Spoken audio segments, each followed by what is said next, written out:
This is the all-new generation 2025 BMW X3. Now the X3 is one of BMW's most important and popular models, and it competes in a segment that is absolutely stacked with heavy hitters. So it was really vital that BMW got it right with this SUV. And luckily, I think they nailed it. This SUV really raises the bar, and it even managed to surprise me in a couple ways.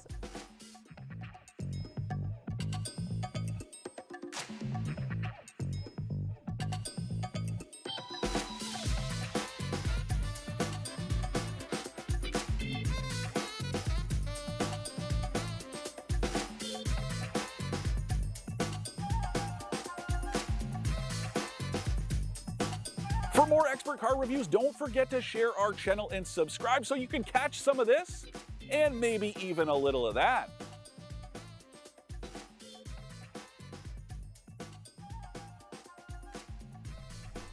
So first of all, I gotta say that I actually really love how this new X3 was designed. The old one was nice, but it was starting to look a little bit old and it was very conservatively styled. So I really like that this new one looks a bit bolder, a bit sportier, a lot more modern. And I'm really happy that they didn't put a big old garish grille on it, because we all know that that can totally change the personality of an SUV, but I think this one looks great. Another new thing it has though is a new light up grille, and it's optional on the base X3 but standard on the M50 that I'm driving. And at first I didn't really love it. I thought it was a little bit tacky, and then it started to grow on me and I did end up liking it. And another unexpected benefit of having that light up grille is that I was in a really busy parking lot the other day and I couldn't find the car, so I unlocked it and all of a sudden the grille light lit up and it made it really easy to find. So I thought that was a really cool unexpected benefit. But I want to know, do you guys love or hate that light up grille? Do let me know in the comments, because I'm really curious to know. So new for this year, all BMW X3s now come standard with a mild hybrid powertrain. In previous years, only the 6-cylinder one was mild hybrid, but now they're all mild hybrid. And I really love that because that setup comes with a lot of important benefits. So a couple benefits of having a mild hybrid powertrain. It really smooths out everything. Like the stop start, you can barely feel it. The transmission is super smooth.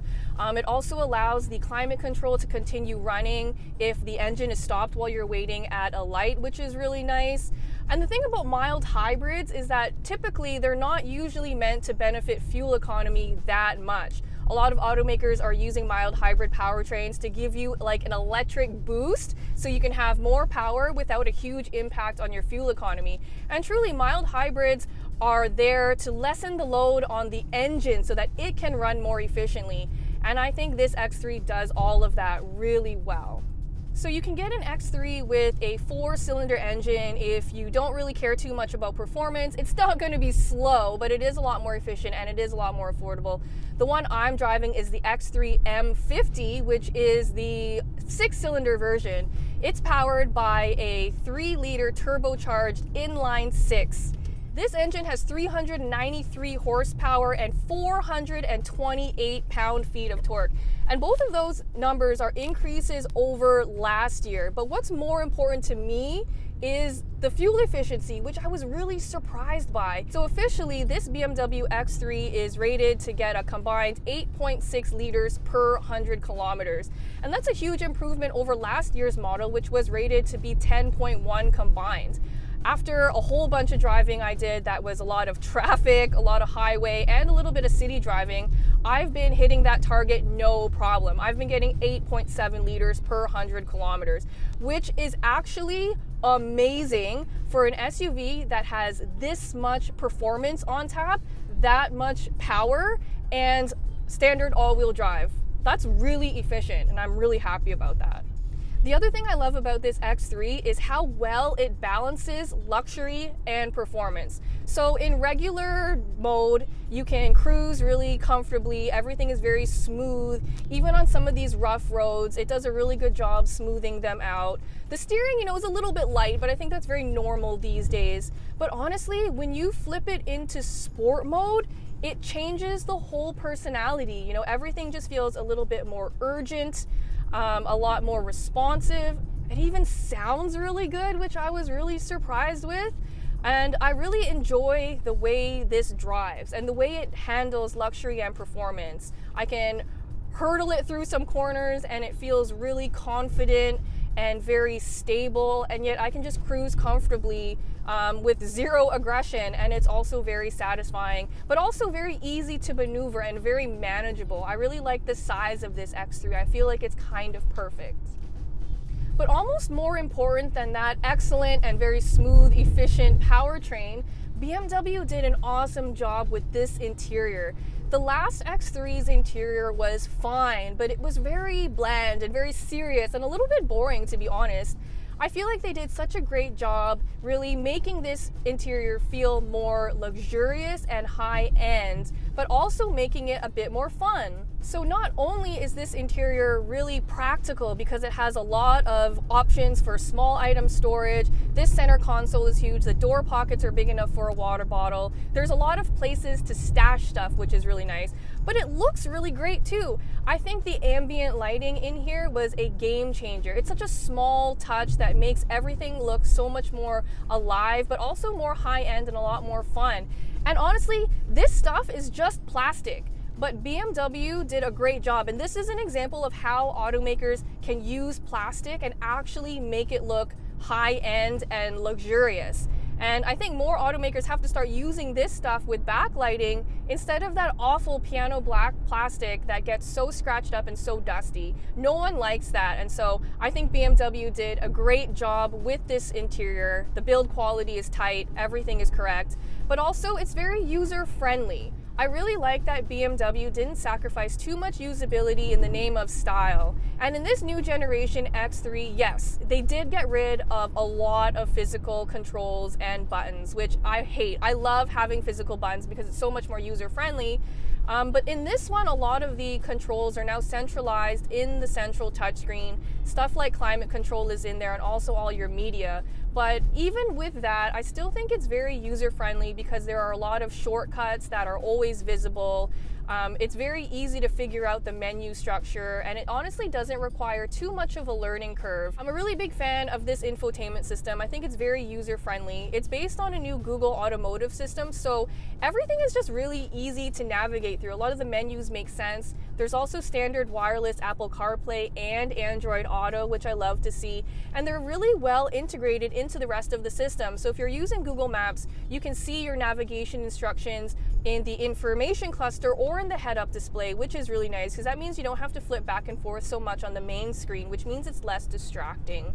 I also really like that you have the option of using the touchscreen or this little rotary knob down here, which I actually really like being able to have both, because when you're driving around, it makes a lot more sense and is a lot safer, frankly, to use this dial. And then when you're parked, you can easily type in an address or something on the touchscreen. So I really like that there's both options, but also the fact that there's really useful shortcuts, which means that you don't have to take your eyes off the road for too long to get what you need. I also really like that the gear selector is now this little toggle. I think it's very user-friendly, and it also saves a lot of space, which is nice. And speaking of space, this X3 is bigger than it used to be, and that means more room for passengers, but also a lot more room for cargo. Cargo space has increased over the last generation model, which is always nice to see.